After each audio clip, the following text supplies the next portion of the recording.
Hey all, Dr. Levan here today to talk to you about strategic staffing. And you can see before you the learning objectives that we have for today's lecture. Given that we're on video, I'll not read those to you. I'll let you pause the video and look at those objectives individually. Let's go ahead and get started with this first question. Why is staffing critical to an organization's performance? Well, think of it this way. First of all, let's define what we mean by staffing. Staffing is the process of acquiring, right? That's getting people, deploying. Often we don't think about deploying the talent into the organization, and retaining. I've bolded that to add a little bit of significance there. Staffing is actually thinking about how we're going to retain these employees. We don't want to hire somebody that's not going to stay with our organization long term. That's a workforce of sufficient quantity and quality to create positive impacts on organizational perspective. So we're thinking about quality ahead of time. We're thinking about the quantity ahead of time. Again, some of the key phrases here: acquire, deploy, retain. Again, think of staffing as a whole process, not just an event. We are again thinking of quantity and quality issues, and we'll also be getting into organizational effectiveness overall. So again, what's the big deal? Is staffing really that important? Well, think of it this way. Just imagine in your own college career, if I said to you, hey guys, you've got one project, and whether you pass this project or not will determine whether you graduate or not. This is going to be a team effort. Do you care about who I assign on your teams? And the answer most definitively is yes, you certainly care. You've been on project teams in the past, and you know that you've had good players and you know that you have bad players. As a matter of fact, in every assignment that I have given that's a group assignment, I have always had complaints. I've always had people come to me and say, hey, he's not carrying the ball. Hey, she's not showing up to the meetings. It's a problem. You know how this is how important this is to you and personally. Now think of this collectively in an organization. How important is this staffing function? It's very critical to an organization. So what does that imply? That implies we do indeed need to be strategic about the way that we approach staffing. So, what is strategic staffing? And I want to start off by answering the question, what is non-strategic staffing? This is the way so many organizations unfortunately operate, and that is, oh my goodness, Shadarius has quit. What are we going to do? Everybody's in a panic, everybody's in a stir, everybody's running around, and we're going to hire the first person that can fog a mirror, and we're going to bring him into the organization, and guess what? It'll be just a few months, a few weeks sometimes, where we find that this person is not working out, and we're in this crisis situation all over again. The key thing here about being strategic are, number one, this is what I call my golden slide, making sure that what we do from a staffing level lines up with the organizational goals and objectives. And if you've not seen my golden slide, I call this my golden slide because as a consultant, this is what helps me to make gold. That is, when I look at an organization, I do a quick analysis and I try to see where the errors are based on this slide. Does an organization have a mission and vision? Are they doing an environmental scan to make sure they're addressing problems proactively? Are they doing a SWOT analysis, creating strategic initiatives, goals and objectives, cascading those throughout the organization, and executing those goals? Same thing now for the staffing function. What are the organization's key objectives?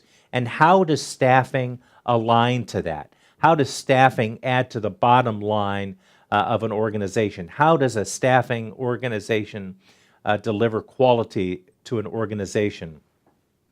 One of my favorite examples in this class is going to be Chick-fil-A, as it is quite honestly in many of my classes when you think about staffing. Chick-fil-A, they tell me that they do in excess of 10 interviews with their potential candidates at main headquarters. And they tell me that that's their strategic difference. And when you think about your experience with Chick-fil-A, have you noticed a difference in the type of people that work there versus maybe other organizations?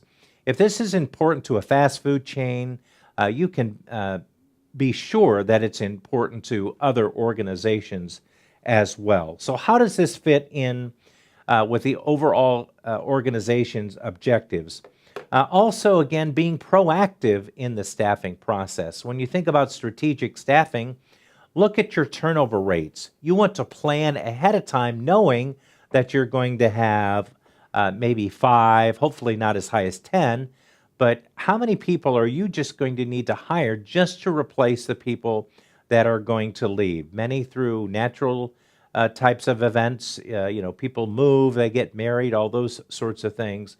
And some obviously dysfunctionally through quits and maybe even terminations. So again, strategic staffing means looking at your organization proactively, planning ahead of time for the needs of your organization. Let's get to the next question here, and that's the 7 components of strategic staffing. This really is going to be the outline for us in our course this year. You can see the first component is workforce planning, sourcing talent, recruiting talent, selecting talent, acquiring talent, deploying talent, and retaining talent. Let's go to this first one, workforce planning. This simply means we are doing a little bit of math.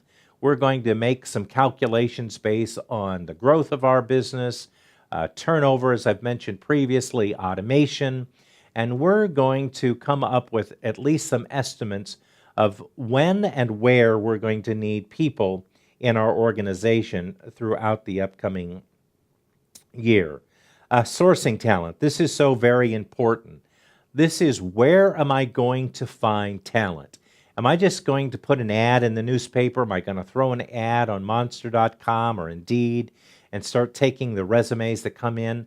Or am I going to target certain organizations, certain places, certain advertising vehicles that I can find the talent that will best serve my organization? Recruiting talent. How am I going to make my organization attractive to potential applicants? What am I going to do so people say, hey, I want to work at this organization? Selecting talent. Once I have some resumes and once I have applications, how am I going to determine which candidate is the best for the position that I have open?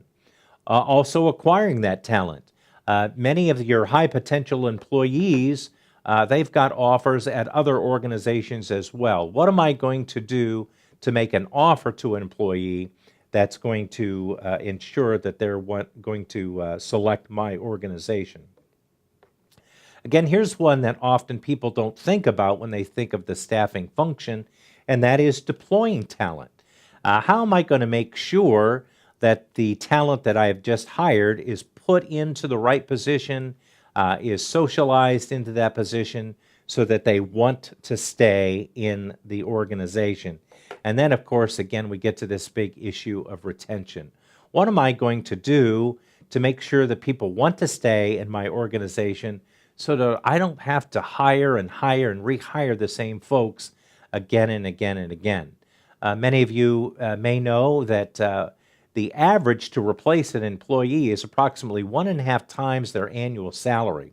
So perhaps if I have a high turnover rate, it will behoove me to spend a little extra money working to pay these folks, working to create an environment where folks are going to want to stay so that I can avoid that turnover expense. Another subject I want to look at here today are the various types of staffing goals that organizations use to measure their effectiveness. And there are really 2 types. There are process and outcome goals, or if you follow the 4 disciplines of execution, These are lead and lag measures. Let's take a look at some of these process goals first of all. These are the things that are predictive of your outcome goals or your lag measures. These are the things that you can influence to get the outcome that you want. So here you see a few examples before you. Attracting the sufficient numbers of appropriately qualified people. That goes back to making decisions about where you're going to source these folks, how large your recruiting staff is, so that you can get those good folks. Making sure that you know and comply with all the labor laws involved in staffing, and we're going to get into that topic in upcoming weeks. Fulfilling any affirmative action obligations that you may have. Again, this will determine where you're going to source candidates from. Meeting hiring timeline goals. That means proactively putting together a plan so that you know when you need to begin advertising, so that you'll have time to review applications, do interviews, so that you actually can have people in the seats when they need to be in the seats, and certainly staffing efficiently. And that means looking at your processes and procedures. That means looking at your ratio goals. Where are you getting folks from? What kind of rate are you getting?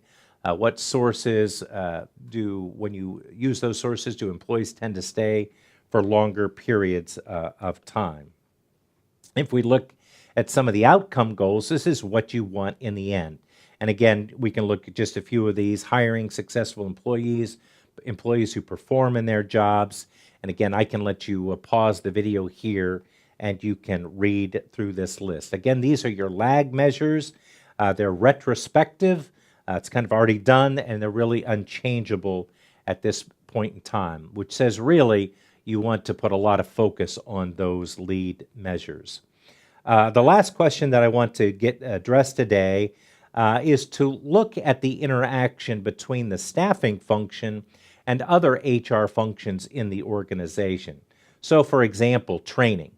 How does that staffing interact with training? Well, think about whether you're hiring somebody who has all of the competencies that you need for a job, or are you planning for your training department to equip people with the competencies that they need to know for the job? That's certainly going to affect the people that you're looking for. Performance management. Again, the quality of the hire will determine how well that they perform in their job. Compensation. Are you going to be hiring experienced people who will need to be paid more, or are you going to be hiring younger folks there? Succession planning. Are you planning to try to hire people, if you will, internally from your existing staff, or are you going to do that primarily externally? That obviously has an impact on the career development process that you do within your organization to make sure that folks are prepared for the job that they need to do if you're going to promote from within. And looking at this last one, recruitment, that is the activity of where you really kind of sell yourself to the public at large so people want to apply to your organization. That's going to certainly impact how successful you are at getting new candidates. So I believe that's it for our first chapter here.